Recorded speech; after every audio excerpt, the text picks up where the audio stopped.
আসসালামু আলাইকুম ওয়া রাহমাতুল্লাহ। আল্লাহর জিকির করার অনেক বাক্য ও কালেমা রয়েছে। তবে ৪ টি বাক্য আল্লাহর অনেক পছন্দ। এই ৪ টি বাক্যের মাধ্যমে আমরা আল্লাহ তাআলার পবিত্রতা বর্ণনা করি, তার প্রশংসা করি, তার একত্ববাদের স্বীকারোক্তি দেই এবং তার বড়ত্ব অস্তিত্ব বর্ণনা করি। এই ৪ টি বাক্য মানুষের গুনাহগুলো ঝরিয়ে দেয়, যেমন শীতকালে গাছের পাতা ঝরে যায়।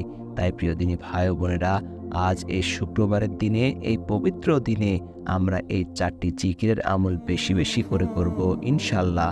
এ বিষয়ে হাদিস শরীফে আনাস রাদিয়াল্লাহু তাআলা বর্ণনা করেন, একবার নবী করিম সাল্লাল্লাহু আলাইহি ওয়াসাল্লাম গাছের একটি ডাল ধরে ঝাঁকি দিলেন, কোনো পাতা পড়ল না। তিনি আবার ঝাঁকি দিলেন, এবারেও কোনো পাতা পড়ল না। তবে তৃতীয়বার ঝাঁকি দেওয়ার পর অনেকগুলো পাতা ঝরল। তখন নবীজি সাল্লাল্লাহু আলাইহি ওয়াসাল্লাম বললেন, নিশ্চয় সুবহানাল্লাহ, আলহামদুলিল্লাহ, লা ইলাহা ইল্লাল্লাহ ও আল্লাহু আকবার বলা বান্দার গুনাহ ঝরিয়ে দেয়, যেমন শীতকালে গাছ তার পাতা ঝরায়। সুবহানাল্লাহ। অর্থাৎ এই হাদিস থেকে বোঝা যায় সেই ৪টি জিকির হলো সুবহানাল্লাহ, আলহামদুলিল্লাহ, লা ইলাহা ইল্লাল্লাহ ও আল্লাহু আকবার। এই ৪টি জিকির বান্দা যদি প্রতিনিয়ত করতে থাকে, ইনশাআল্লাহ আল্লাহ তাআলা সেই বান্দার গুনাহগুলো ঝরিয়ে দেবেন গাছের পাতার মতো করে।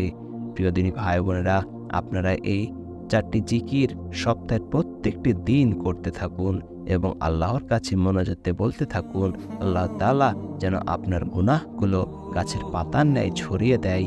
ইনশাআল্লাহ আল্লাহ তাআলা আপনাদের গুনাহগুলো ছড়িয়ে দিবেনই দেবেন।